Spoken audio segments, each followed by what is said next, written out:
All right. Okay. The next talk is Intel Firmware Support Package for the next generation platform called Xeon Sapphire Rapids. We have two presenters remotely dialing in. Nate is actually a firmware engineer. I'm sure most of you guys are familiar with him. So is Isaac. Isaac is a principal engineer. He does a lot of MinPlatform BIOS-related work. So Nate and Isaac, floor is yours. I will control the slides from here. Thank you, Reddy. And thanks everybody for joining us. My name is Nate Desimone, and I'm joined by my colleague, Isaac Oram.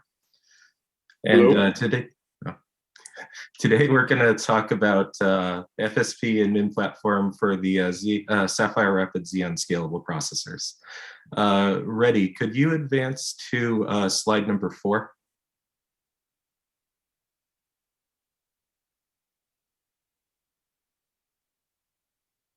Okay, so just to give a quick recap on MinPlatform for those who haven't been following the working group very closely.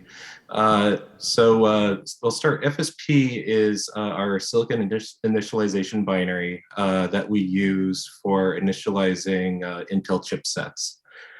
It's easily integratable into many diverse OSF solutions, such as coreboot, EDK2, MinPlatform, so on and so forth. MinPlatform is a sub-project of the TianoCore project, which many people call EDK2, with two primary goals. The first is to improve the architecture and modularity and consistency of UE5 firmware, as well as running our open source EDK2 on real systems. Next slide.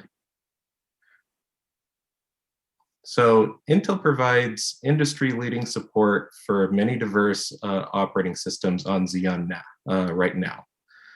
Now, we need to extend that to OSF. So regardless of what OSF you have, we want to support it. So Intel makes diverse OSF possible by making our FSP binaries redistributable and available and high quality, as well as providing MinPlatform as an example OSF that can be used as a reference and built upon. We're targeting a best-in-class OSF experience. Next slide.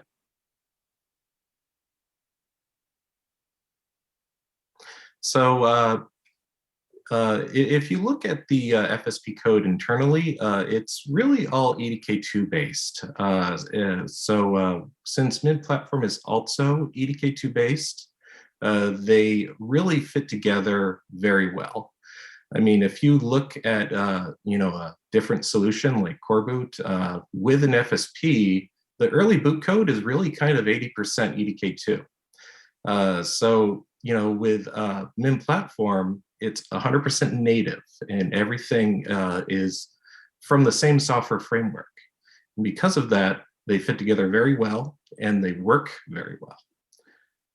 And that can be used to create a OSF solution that meets the OCP accepted checklist requirements.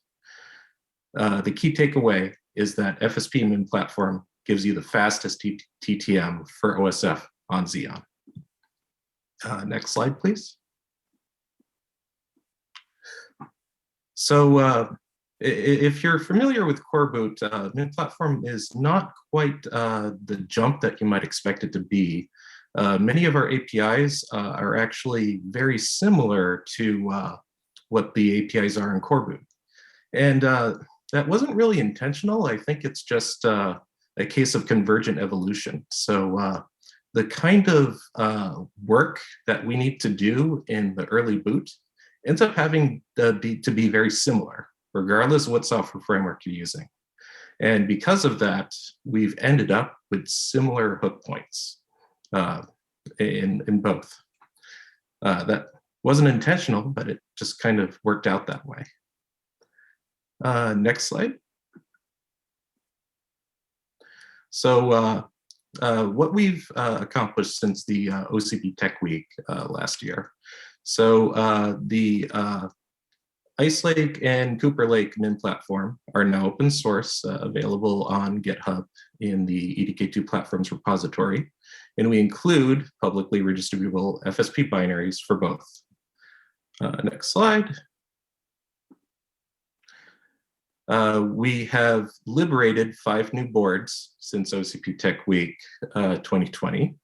2 of them are Intel reference boards, as well as the Facebook Tioga Pass system, which was the Pearly board from before the YV3, the Intel Tiger Lake RVP, as well as a commercial laptop.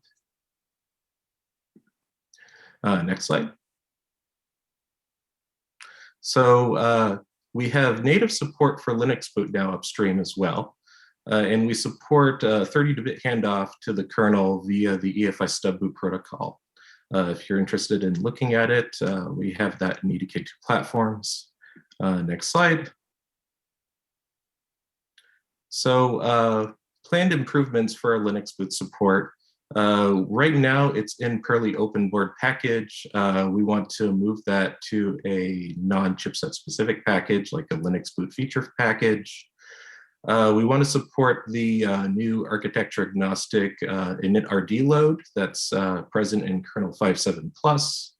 And we want to create a customized version of BDS that is optimized for Linux boot to run less drivers than just the generic BDS does, because a lot of that is unnecessary on a Linux boot design.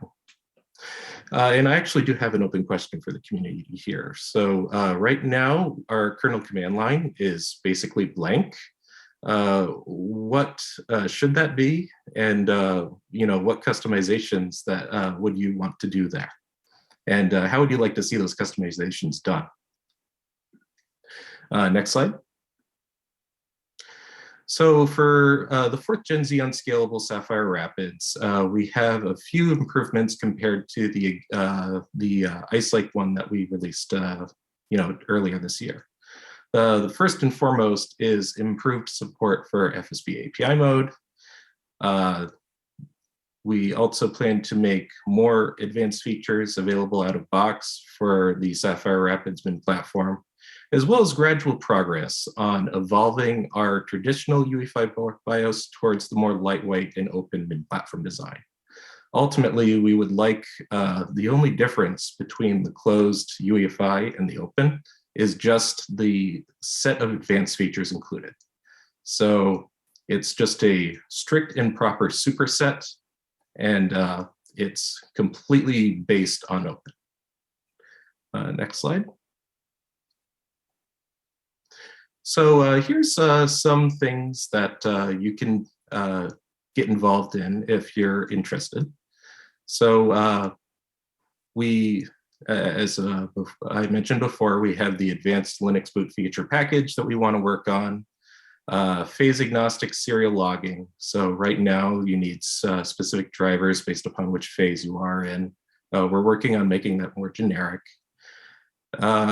Working on the silicon policy abstraction so that right now it's, if you look at the Ice Lake one, there's a lot of structured PCDs that are, a lot of it's rather unnecessary, so making that better.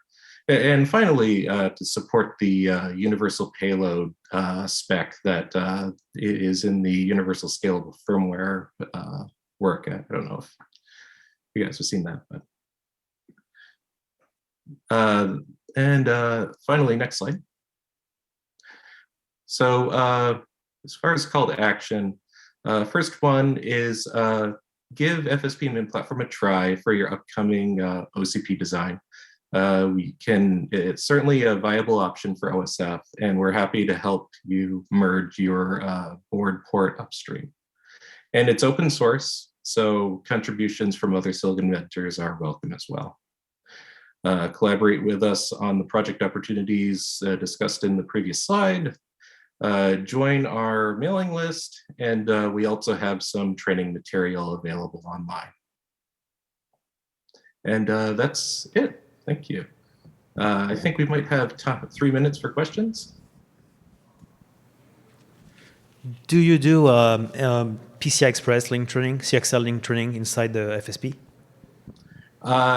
We do it in a closed source Dixie binary driver. Okay. Can you select? So, like when you train a CXL device, the only difference between PCI and CXL is that the training pattern is different. And so can you select? So let's say I have a CXL device, but I want to actually train it in PCI mode just because for XYZ reason?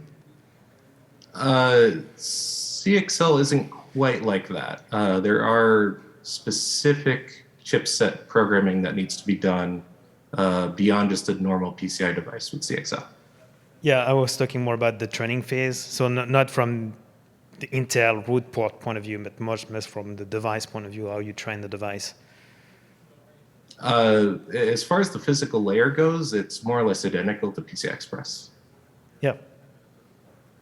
Yeah, so I wanted to know if you have a switch that allows you to train a CXL device to force it inside PCI Express mode, basically. We don't have specific handling for CXL as far as training goes. Training is identical, regardless of whether it's PCIe or CXL. The difference is on the protocol layer. I need to check that, but in my memory, the training pattern you use for a CXL device is different than the training pattern you use for a PCI Express device. So, when you do link training, you use a pattern to train the lane, and that's how you do the flex mode. So that's my memory, but maybe I'm wrong here. Yeah, I suspect there probably is a difference in the pattern that gets generated by the converged pattern generator, but that's not really. It doesn't make much difference from a software standpoint, I guess I'll say. Yeah, no, from a software, it's like you just select one or the other. That's why I wanted to know if you had a switch. But I need to check. I said. I'll have to go look exactly, but it's very, very similar as far as just physical bring up goes. Yeah, from a physics point of view, it's exactly the same. So from a software point of view, my memory is that you select one pattern to be in CXL mode, and if you use the PCI Express pattern, then you know that it's just you kind of force the device to be in PCI Express mode. But I need to check. You're making me that pattern stuff, so I need to check again the spec. Thank you anyway for that information. Yeah, thanks for your question.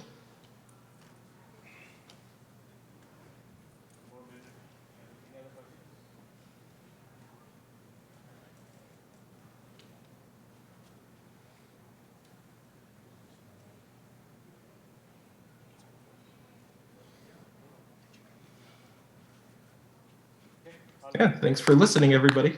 Talk to you later.